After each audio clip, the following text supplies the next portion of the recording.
Ever wondered what would happen if the galaxy's most feared Sith Lord, Darth Vader, decided our little blue planet was his next target? Forget aliens from Roswell or bug-eyed Martians. Imagine the Imperial March echoing through our atmosphere, the shadow of a star destroyer blotting out the sun. How would humanity react? How would we even begin to fight back?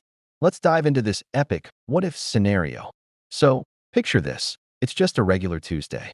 You're scrolling through your phone, and suddenly, every screen on the planet flickers. A colossal, wedge-shaped ship hangs in the sky, silent and menacing. This isn't a blockbuster movie. This is real. Panic would erupt instantly. Global communication would likely be jammed, our satellites rendered useless by advanced Imperial technology. World leaders would scramble for an emergency summit. But what could they even say? Excuse me, Mr. Vader. Could you please not park your giant space triangle over New York? Vader wouldn't start with a full-scale ground invasion. That's not his style. He's a strategist. His first move would be a show of force, something so overwhelming it shatters our collective will to resist.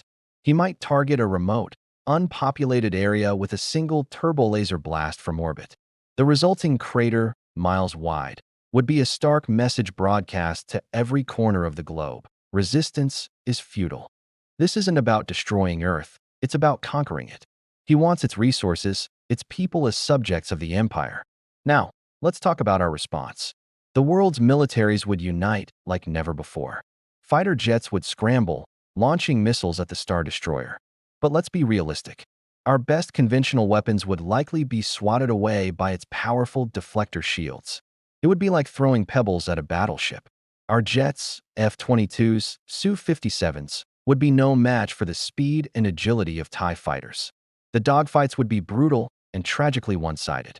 Our pilots are the best on Earth, but they're facing technology centuries ahead of our own. So, air superiority is out. What about a ground war?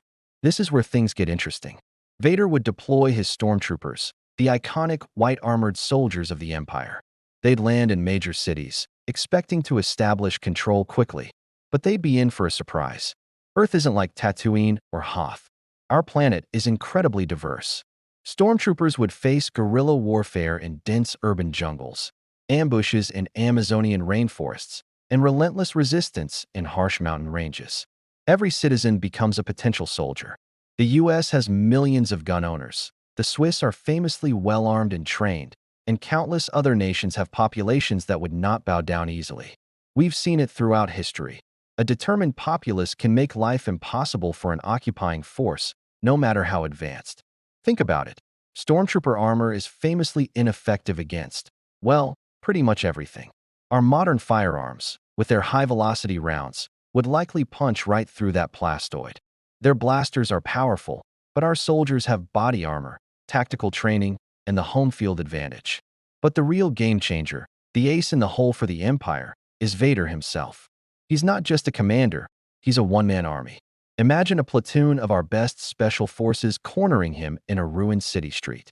They open fire, but the bullets stop mid-air, clattering harmlessly to the ground. With a flick of his wrist, soldiers are thrown against walls, their own weapons turned against them. His lightsaber would cut through tanks like butter. And then there's the psychological terror. The Force choke. The ability to sense fear and crush morale without lifting a finger. How do you fight a man who can read your thoughts and bend reality to his will? You can't. Our only hope wouldn't be a direct confrontation. It would be a battle of attrition and wit. We'd have to learn their technology. Reverse engineer a downed TIE fighter, figure out how their shields work, find a vulnerability. Our best scientists and engineers at places like NASA, CERN, and MIT would become the most important people on the planet. Maybe they discover a specific frequency that could disrupt their communications or shields. And what about Vader's objective? He's not here for a holiday. He's likely seeking something specific. Perhaps he senses a latent force-sensitive population on Earth. Or maybe our planet possesses a unique resource the Empire needs. Understanding his motive would be key to defeating him. If we could find what he's looking for and use it as leverage, we might be able to negotiate. But negotiating with Vader is a risky game. His definition of negotiation usually involves altering the deal, praying he doesn't alter it further. Ultimately, a full-scale Imperial invasion would be devastating. Cities would fall, and the initial losses would be catastrophic. But humanity's spirit is resilient. We wouldn't surrender. The war would evolve from a conventional conflict to a global insurgency. We would go underground, forming a planet-wide rebel alliance. We'd use our knowledge of the terrain, our ingenuity, and our sheer numbers to bleed the Empire dry, one stormtrooper patrol at a time. Vader might win the initial battles. He might even occupy our planet, but holding it would be a nightmare for him. He would be stuck in an endless quagmire, fighting a war against 7 billion rebels who know every inch of the battlefield. The cost in resources and manpower would be staggering, even for the Galactic Empire. Eventually, he might conclude that Earth simply isn't worth the trouble. He could use the Death Star, of course, but that's a last resort and assumes he has it with him. If he's just here with a fleet, our stubbornness is our greatest weapon. So, could we defeat Darth Vader? In a straight-up fight? Absolutely not. But could we make him regret ever setting foot on Earth? You bet we could. We'd lose a lot, but we would fight with a tenacity he's never seen before. We would prove that even in the face of overwhelming power, the human spirit of freedom will never be extinguished. It would be our finest, and perhaps our final, hour. What do you guys think? Would we stand a chance, or would we all be bowing to Lord Vader? Let me know your battle plans in the comments below. It's a fascinating thought experiment. Thanks for watching, and if you enjoyed this journey into a galaxy far, far away crashing into our own, make sure to hit that like button and subscribe for more epic what-ifs. See you in the next video.